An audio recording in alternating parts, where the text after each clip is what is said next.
Joined now by Oliver, who's heading back to sixth form soon with his mum Susanne, and Will Lavin, who's from STAMMA Stories. Welcome, all of you. Thanks for coming into the studio. Well, let's start with you first of all, Oliver. How are you feeling about heading back to school?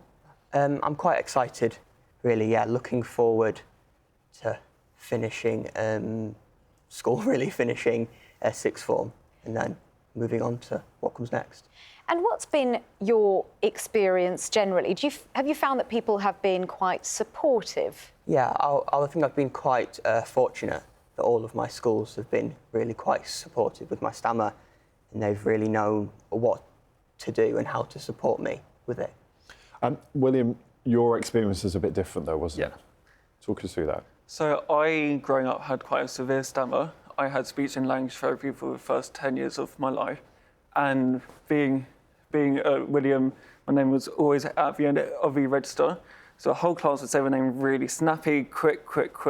And then those last few seconds that I was saying my name felt like minutes, because all eyes sort of come on you and you're like, why can't you speak? Why can't I say my name? And then bullying type people be like, oh, what's wrong with your voice? Because kids are direct. As we know, kids say what they want. They may not know why they say it. But school was great, like very, very supportive, but there were moments where you really noticed it and like time felt still very, very long time. And you say school was supportive. What did the teachers, for example, do to help you through that? So they would find different techniques. So if I wasn't comfortable reading a paragraph, they would make me read a sentence instead. Or they would find different ways of doing the class register. So some days they may do it backwards or something like that, just to help shape it up, because they knew that for me, my stammer it's weird because it's sometimes better caught off guard. So if it's that waiting for that countdown, 10, 9, 8, 7, it's that countdown, but then they would just find different ways, like try and make me feel more comfortable. And it was interesting how every teacher would find their own niche of how they could support. Susanne, you're Oliver's mum. Yes. You have obviously followed his progress closely. Were you worried about Oliver starting school, and then what support have you had along the way? Yeah, OK. So he actually didn't start stammering until he was already at primary school, So I didn't have that anxiety at that point. But he's changed schools a few times since then. I've never been anxious about his stammer in terms of moving schools, because, like Oliver says, we've been really fortunate. But I think some of that is about me as a parent, kind of when he was younger, especially advocating for him. So I was always very open about his stammer, going into schools, chatting to the staff, helping them to understand what was helpful and not helpful. And obviously, as he's getting older, he's doing that for himself now. He doesn't need me to do that. So, yeah, I've actually been not so anxious about that.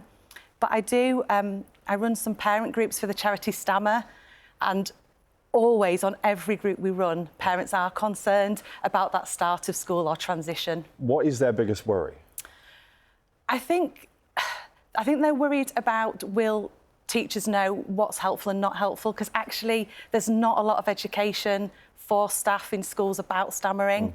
And I think just as parents, if there's any difference, if you like, with your child, you do worry about, how will their peers deal with that? Like Will was saying, can be bullying. We've not experienced that, so that's fab, but I know it does happen. So what is helpful then?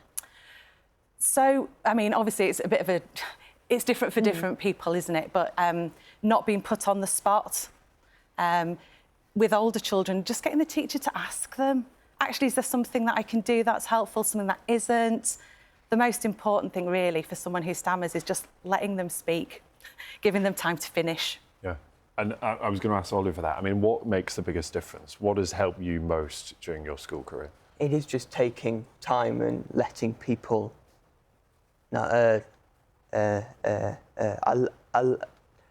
letting people know that they just need to take time.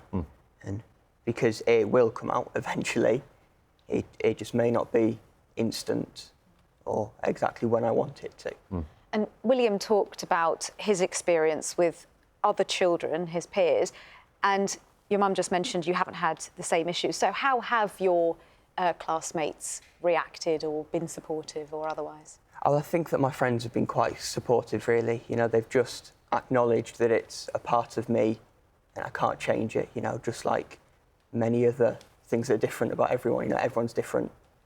And yeah, they've just accepted that I speak with a stammer. And William, what's your message really out there for any other children, students who are starting school perhaps or worried about their stammer being received? What's your message? I think just take your time. There's no rush, and I think as a society we forget that actually gaps in a sentence is okay, and that may be there for a reason. Because I think you wouldn't tell a granny to hurry up crossing the road, so why would you tell someone with a stammer to hurry up saying their sentence? And I think be yourself, because you don't want to mask yourself. Because I think a lot of people with a stammer, and then a lot of people from different backgrounds mask them, and I think you shouldn't do it because then you're not showing your true self. And I think just go out and go to that person in the playground, or like go to that person in the canteen, because I think the only way you'll find out on how they'll react is if you go and do it. You won't know if you don't push yourself and go out there. Yeah, and Susanne, you were nodding through that and you were agreeing. But I also want to ask, you mentioned the different advice or things that teachers should do, but it sounds like there perhaps isn't a standard across different schools in the approach. What needs to be done? Yeah, it's really tricky. I used to be a primary school teacher, so, I mean, it was a few years ago, and I knew nothing about stammering until Oliver stammered. I think really, STAMMA as the charity and people like us just talking to more schools, I think it's as simple as that. You know, they just need people with that lived experience to go in and give them the do's and don'ts. Sometimes people will say like, oh, take a breath, hurry up, and those things aren't helpful. It's, to be honest, if there was just one thing for people to remember, it's wait. Just wait and let the person finish. Yeah, I was going to say, because we've talked here, William, about all the things that are helpful. What is not helpful? I suppose it's that, isn't it? So, OK, quick, you know. Probably do not finish our sentences. Right. And that's the worst thing, because it's like... Everyone's nodding. And then it's like, you don't know what we're going to say, but I think people feel like they may speed us up, but if someone finishes my sentences, I will stammer more. Right. Because it's your court of guard, and I think just give us time. I think just let us think, or don't picture us with eye contact, because I think a lot of people sort of look at us when we stammer and we can sense it, and then that makes us then think about our stammer more. So it's just different things that I think we do without thinking about.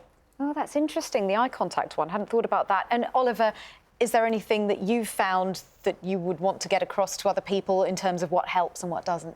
I've found that just talking to my teachers is really helpful.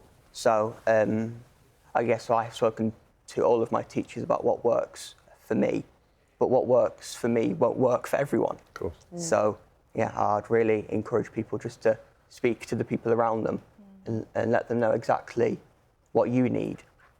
Thank you for coming in and talking to us about this. It's really important to discuss what works and what doesn't work. Susanne, Oliver and William, thank you. Really good to see you this morning. Well. Nice to see you. Thanks.